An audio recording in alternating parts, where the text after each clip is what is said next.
Oke teman-teman, dari teman yang mereferensi kami ya, beliau mulai bermain kripto dari tahun 2014 ya.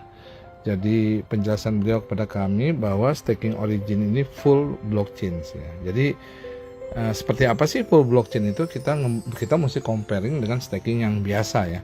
Kita baru berbicara full blockchain, belum berbicara mengenai auto compound, dan belum bicara mengenai modal bisa tarik ya. Nah, jadi staking bukan full blockchain itu biasanya staker ya, dia membeli kripto ya untuk deposit ya, biasanya di cek ya, centralized exchange ya, jadi di Indodax, di Binance, toko kripto dan lainnya. Nah, jadi ketika dia beli ya, setelah menjadi koin yang tertentu, dia transfer lagi ke sesuatu wallet yang milik daripada developer. Nah, jadi dananya di developer, setelah itu developer hold ya, ditahan, tidak bisa cair dalam kurun waktu sekian bulan, sekian tahun ya. Jadi artinya bukan di lock modal, tapi modalnya benar-benar dikunci gitu ya. Nah, setelah sampai di developer ya, di website developer kayak di sesuatu yang milik developer, baru dilakukan staking. Nah, adapun koin atau token yang dibuat oleh developer itu memang ada di blockchain. Maka memang stakingnya di blockchain, iya benar staking di blockchain. Tetapi proses staking itu tidak full semuanya di blockchain, baik staking, deposit ya, maupun withdraw dan lainnya. Nah, jadi setelah di-stakingkan, barulah reward dari blockchain didapat, barulah dia bisa withdraw dan masuklah ke akunnya si staker tersebut ya. Nah, jadi seperti itu. Nah, dengan staking tidak full di blockchain, memang token yang dibuat ya di blockchain ya, tapi semua prosesnya itu masih ada kontrol daripada developer. Makanya kalau acara-acara developer bisa buat gitu ya, ada founder atau leader yang menjalankan, itu juga mereka bisa dapat support dan sebagainya. Itulah kalau staking tidak full di blockchain, karena uangnya di sini gitu ya, uangnya di sini yang Anda storekan tadi, tapi nanti reward tokennya dari sini gitu, kurang lebih seperti itu, dan akhirnya nyampe kepada stakernya. Nah, dalam staking yang ada intervensi manusia atau developernya atau software yang dibuat oleh manusia, rentannya ketika dananya sudah besar, developer atau human ini rakus. Akhirnya dibuatlah satu skenario scam dan sebagainya dan macam-macam lah ya. Seperti itu ya, berapa supply yang dia buat dan sebagainya, tokennya dan sebagainya gitu. Nah, gimana kalau pengertian mengenai staking full blockchain ya? Jadi developer yang membuat staking tersebut dengan smart contract yang dibuat ya, di sini di staking origin ada 135 smart contract yang dimasukin, dicemplungin ke blockchain ya. Karena semua transaksi kita, withdraw, register, claim dan sebagainya dilakukan di sini. Ya, bukan di area sini ya, bukan di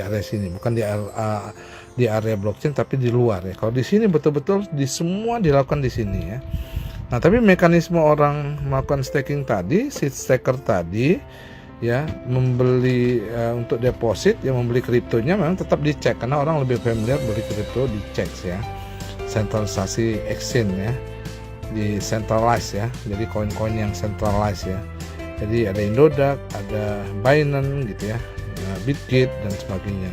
Setelah itu dari cek ini dioper ke wallet yang ada di DEX. DEX itu decentralized, jadi koin-koin yang ada di decentralized belum tentu koin yang ada di centralized ya, tapi prosesnya ada di DEX ya. Jadi di akun DEX kita sendiri, setelah di akun DEX kita sendiri, kita transfer dari akun cek kita ya, akun Binance kita atau akun Indodax kita atau akun Bitget kita ke akun DEX kita ya, yang ada di wallet dompet Token Pocket, Trust Wallet atau Bitget Wallet, MetaMask dan sebagainya. Dari akun inilah dilakukan yang namanya staking, prosesnya di sini, dilakukan swap di sini. Semua baik proses deposit, proses withdraw ya, proses claim, semuanya ada di sini. Tidak ada lagi developer bisa campur tangan. Jadi developer seperti ini sama seperti kayak Satoshi membuat BTC. Jadi dari smart kontraknya mengatakan untuk mendapatkan BTC yang ada di dalam blockchain Anda perlu menambang. Seperti itu. Jadi sehingga Satoshi ketika dia membuat 21 juta keping BTC, dia hanya mengambil satu keping yang tidak berharga saat itu, 20 jutanya dicemplungin ke blockchain. Nah, ketika dicemplungin ke blockchain sampai hari ini walaupun harga BTC-nya itu 1 miliar per satu BTC, Satoshi atau siapapun yang membuat Bitcoin itu tidak bisa mengambilnya gitu ya. Nah, begitu sama yang terjadi di developer Origin ya. Jadi sesuai smart kontraknya, makanya dari seluruh dunia kenapa orang ya trust untuk mengambil ini, karena memang orang melihat bahwa staking ini semuanya full ditaruh di dalam blockchain. Ada 135 smart kontrak yang taruh di dalam blockchain ya.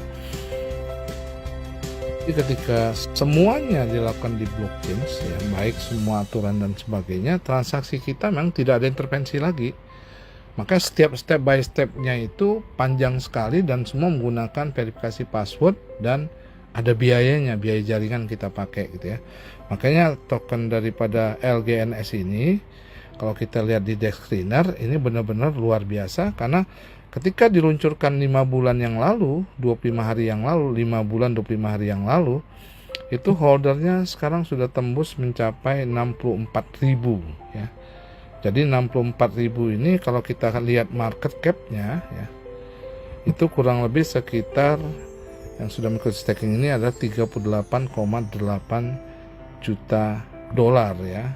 Jadi ini ramping ya, 38,8 juta dolar itu kalau dibagi dengan 64.000 ya, 64.000 kurang lebih 64.189 holder, itu rata-rata kalau dipukul rata satu holdernya punya hanya $600 gitu ya. Tapi ada yang hanya dengan 2.500 holder punya 168 juta dolar atau 2 triliun. Nah, itu holdernya kecil tapi saldo market cap-nya besar dan itu berat untuk harga naik ya. Maka di sini ketika baru diluncurkan sekitar 5 bulan yang lalu, itu koin ini termasuk koin nomor 2 ranking dalam pencarian DEX Screener ya.